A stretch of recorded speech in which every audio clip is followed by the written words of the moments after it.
मोकलपुर है, मोकलपुर। मोकलपुर के बाबा जी बड़े सिद्ध माने जाते थे, बड़े सिद्ध संत थे। गंगा तट पर एक टीले पर रहते थे। ठीक रात को 12 बजे मगर पर बैठकर गंगा जी आई, एक बालिका के रूप में, और मोकलपुर वाले बाबा जी से बोली कि बाबा टीला छोड़ दो और लोगों को समझा दो, इस क्षेत्र को खाली कर दें, क्योंकि कल मैं इस टीले को बहाऊंगी। तो बाबा रात को 12 बजे ही चिल्लाए, भागो भागो भागो, छोरी आई छोरी आई, ऐसे बोलते थे गंगा जी को। छोरी आई सवै ले जाएगी, सवै ले जाएगी, छोरी आई छोरी आई। लोगों ने सोचा ऐसी बावरे से चिल्लाए रहे हैं, महात्मा की बात पर ध्यान नहीं दिया। जो लोग भाग गए कि सिद्ध पुरुष हैं यहाँ से भाग जाओ, तो भाग जाना चाहिए, वो तो बच गए, और बाकी जो लोग उनकी बात नहीं माने वो सब के सब सबको गंगा जी बहा ले गई। नाम निशान तक गांव का खत्म हो गया।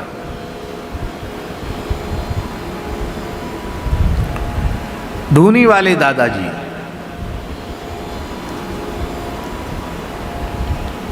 मूल पुरुष धूनी वाले दादाजी श्री स्वामी केशवानंद जी महाराज उच्च कोटि के सिद्ध पुरुष थे। नर्मदा जी में खेड़ी घाट की बात है, भयंकर बाढ़ आई, बहुत भयंकर बाढ़। कहते हैं कि ऐतिहासिक बाढ़ थी वो, माने इतनी अधिक बाढ़ कभी नर्मदा जी में आई नहीं, कम से कम 100-150 साल में तो नहीं आई। कहाँ कितनी ऊंचाई पर खेड़ी घाट, जो जहाँ धूनी वाले दादाजी का स्थान है, वहाँ तक गंगा जी, तो लोग घबरा गए। तमाम सैकड़ों गांव जलमग्न हो गए, हाहाकार मच गया। तो लोग धूनी वाले दादाजी के पास आए, बोले दादाजी बचाओ नर्मदा जी से। तो बोले दादाजी मोड़ी पांव पर वे आ रही है। क्या बोले? वहां की भाषा में मोड़ी पांव पर वे आ रही, माने मेरे पैर छूने आ रही है। मोड़ी पांव पड़ेगी और चली जाएगी, चिंता मत करो, पर मोड़ी आएगी तो मोड़ी को कछू तैयारी तो रखो।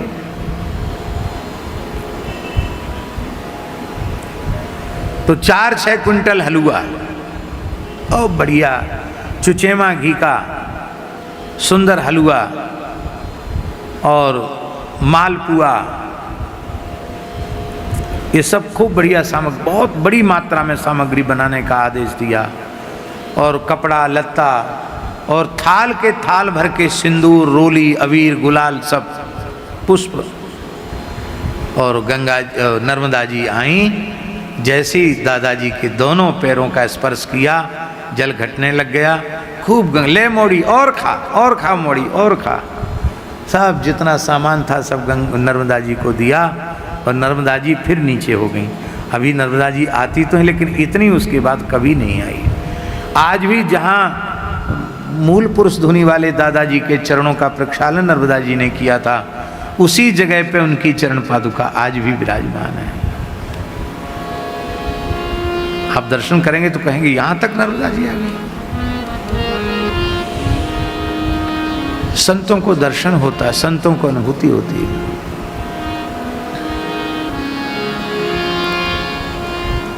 ये धूनी वाले दादाजी शिवरूप ही थे। इनका प्रकट होने का इतिहास भैया जी बड़ा विचित्र है।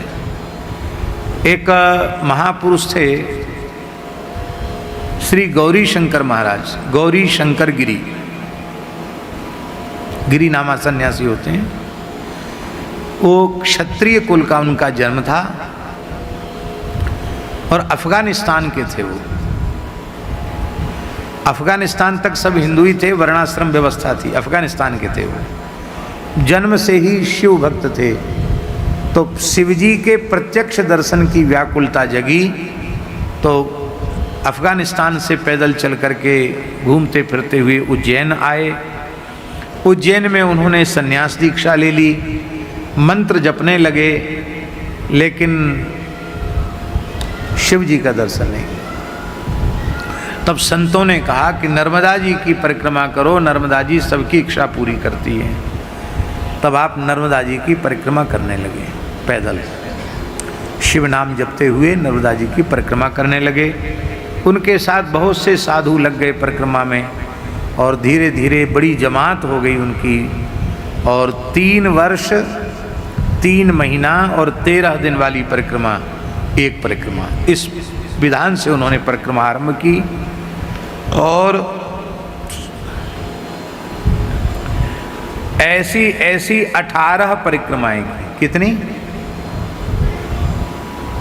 अब हम तो हिसाब किताब में बड़े कमज़ोर हैं।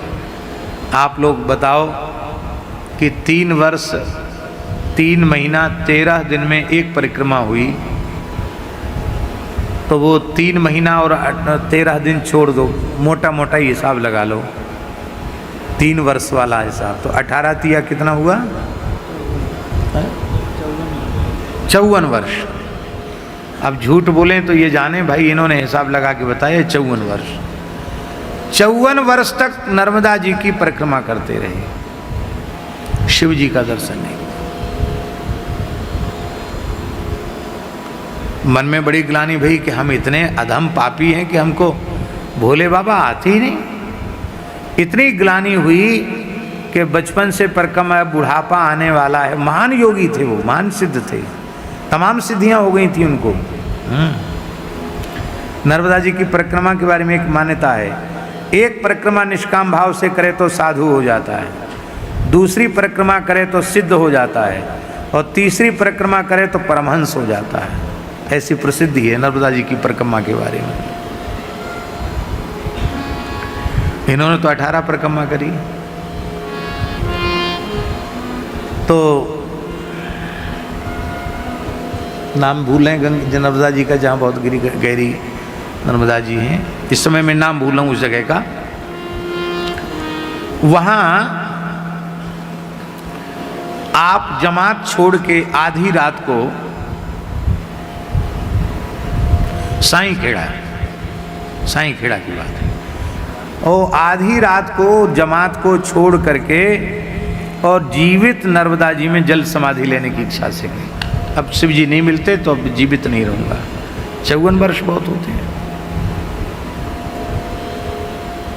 अब वहाँ नर्मदा जी में अगाध जल है, अगाध था नहीं नर्मदा जी की। और वो जब नर्मदा जी में कूदे तो उनको घोंटू तक पानी। उनको आश्चर्य हुआ कि यहाँ तो पानी में था नहीं थी, यहाँ घोंटू तक पानी कैसे है। अब चलते चलते 20 धार में पहुँच गए, सब जगह घोंटू तक पानी। बोले नर्मदा जी कोई लीला कर रही है।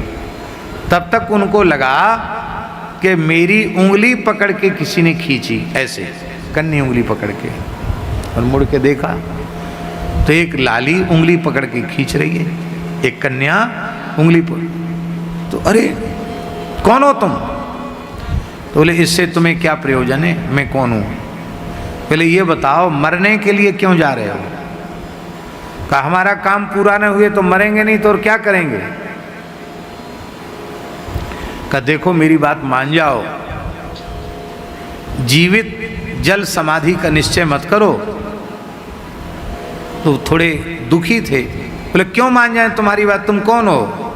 तो मुस्कुरा कर बोली मैं नर्मदा हूं। अच्छा तुम नर्मदा हो तो अपने स्वरूप का दर्शन कराओ। जैसे ही का स्वरूप का नर्मदा जी अपने दिव्य स्वरूप में प्रकट हो गई। आपने नर्मदा जी के चरण पकड़ लिए। बोले तुम्हें खबर नहीं है, तुम्हारी जमात में साक्षात भगवान शिव चल रहे हैं। कढ़ाई मांजते हैं, रसोई बनाते हैं, पंगत फेरते हैं। बरसों से शंकर जी तुम्हारे यहाँ हैं, बरसों हो गए। कौन है हमारे यहाँ शिव जी? बोले वो केशवानंद अवधूत है ना, वो साक्षात भगवान शिव हैं। तब इनके मन में अजय वो पागल जैसा साधु वो शंकर जी हैं।